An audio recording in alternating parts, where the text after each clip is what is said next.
it up. It's over. Pels. No. Get it done.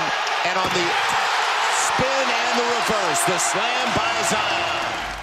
I think that I speak for everybody when I say that we miss this Zion, and that it isn't supposed to end like this in New Orleans. As a Pelicans fan and just a basketball fan in general, it breaks my heart to say this, but Zion Williamson's career continues to look shakier and shakier by the day. His career thus far has been plagued with injuries, and now things that aren't even related to basketball. Guys, things got so bad that Zion's dad had to address all of these wild allegations against him.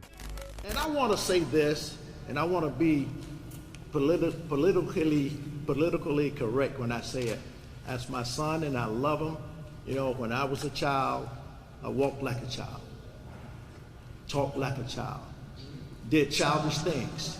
But when I became a man, when I understood, then God blessed me. So all I'm gonna say this morning, believe half of what you see and nothing you hear. That's all I'm gonna say.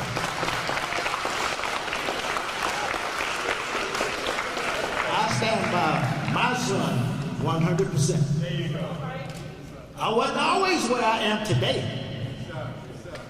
Come here, son.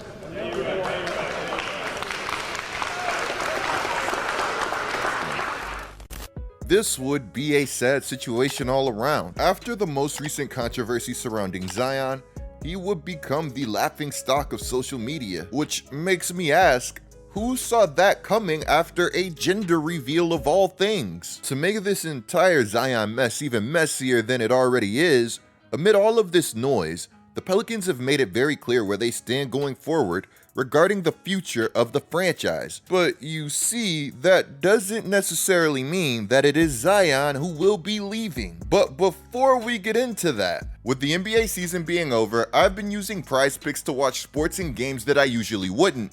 And let me say this, while I've been waiting for the NBA to return amid all of this chaos, I've actually been having a ton of fun, and pick-wise, I haven't done too bad either. Out of tons of plays, here are some of my wins. I'm going to start posting some plays to my IG daily so you guys can know exactly how I'm doing. Feel free to contact me over there and let me know exactly how you're doing too. When you sign up for PrizePicks, be sure to use code COOP, because when you do, you'll get your first deposit instantly doubled for up to $100. Huge shout out to PrizePicks for sponsoring today's content. So I'm going to bring out some eye-popping numbers before we really get into things.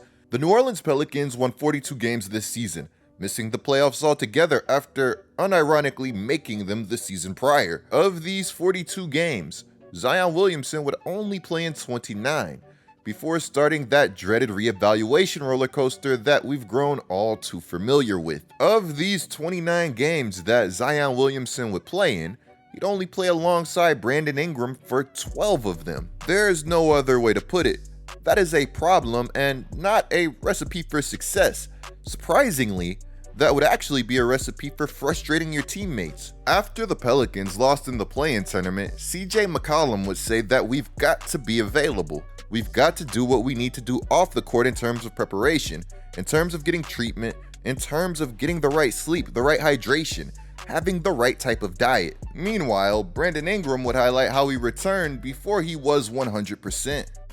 To make our team better. And just, I know it's fresh, and maybe you haven't had time to think about it, but you have a particular thing you would say is the highlight for you this season? Highlight for me, I guess for me is probably stepping back on the floor after being out for 2 months. Just having a chance to be with my teammates again, having that feeling of what it feels like to be on the floor and playing the game that I love. Of course, I didn't feel like I came back on the court 100%, but I was with my teammates, and that's my happy place. So I think that was the highlight of my season.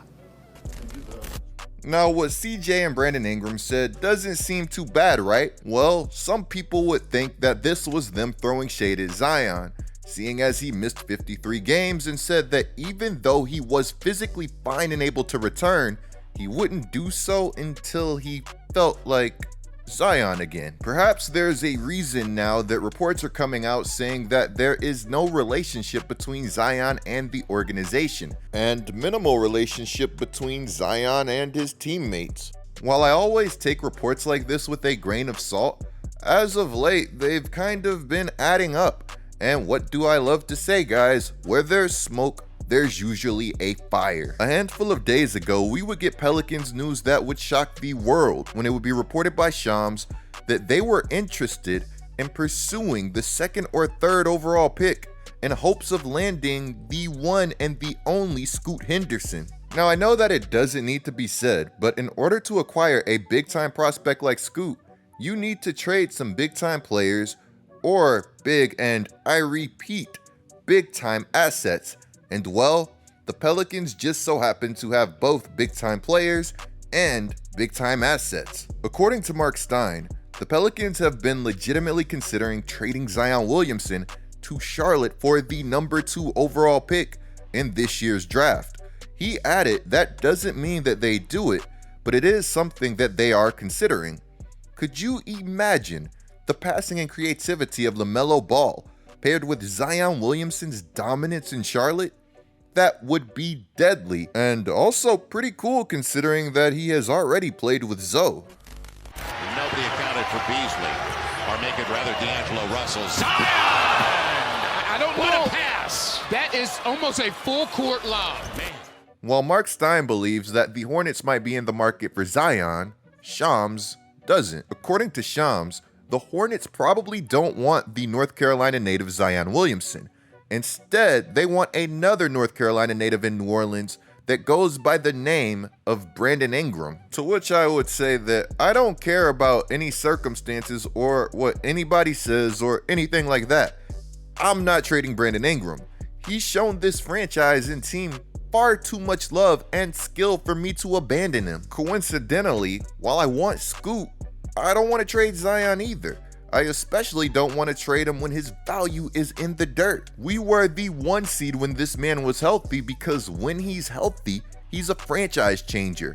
He's the kind of player that you dream of having in New Orleans. As long as there's no internal dysfunction and he's committed to the franchise, you need to be committed to him. With Zion Williamson, the Pelicans can be great. Without him, they can be really good. I guess it's all about what you want here and how you feel about that risk reward of being great versus being really good. There's definitely an argument to be made either way, and I'm not mad at either one. At the end of the day, none of us have a crystal ball. Now, to further contradict Stein's earlier report, according to ESPN's Jonathan Givony, the Pelicans feel the same way as me. He's been told that the team is not trading Zion, and also has no interest in trading Brandon Ingram. Now, if the Pelicans aren't trading either of these 2 players, then I'm not sure that getting Scoot Henderson is possible. This guy is being compared to Ja Morant and Derrick Rose for a reason. Now, there's always that chance that a grandfather offer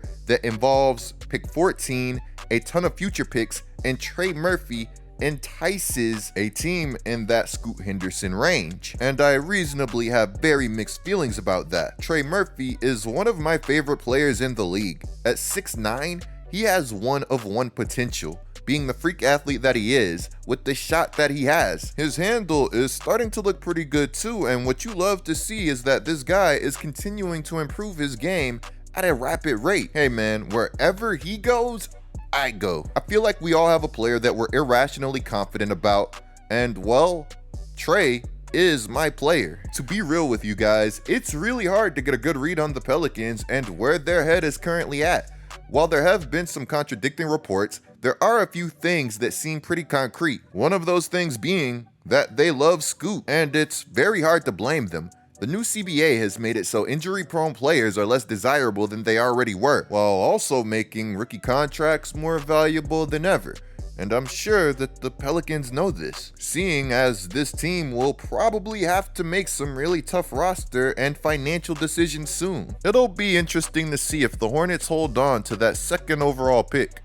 It'll also be interesting to see if the Blazers hold on to that 3rd overall pick, especially when there are reports out there that they're being pretty aggressive on the trade market. Remember how I said that the Charlotte Hornets want Brandon Ingram? Well, reportedly, The Portland Trailblazers are the ones who want Zion Williamson. Apparently, they're trying to see how nasty a Damian Lillard and Zion Williamson pick and roll would be, and I don't blame them one bit. Dame's gravity from beyond the arc combined with Zion's gravity inside the arc, that would be a literal cheat code. Who knows, guys? Maybe the Portland Trailblazers make the New Orleans Pelicans an offer that they simply can't refuse. That's something that I could definitely see happening. I mean, Damian Lillard and Zion Williamson together? Even though Zion rehabbed in Portland this past year, let me stop. Now with all of that out of the way, the good news for the Pelicans is that Zion's contract isn't fully guaranteed, mitigating some of their risk if they do decide to keep him. Guys, if you were David Griffin, what would your next move be? Are you trading for Scoot Henderson? What would you be willing to give up in a Scoot Henderson trade? Guys, let me know what you would do and what you think of everything down in the comments below. Clicking the video on the screen right now is a great way to support my channel. I'm GetLikeCoop, bringing you guys the scoop until our next upload.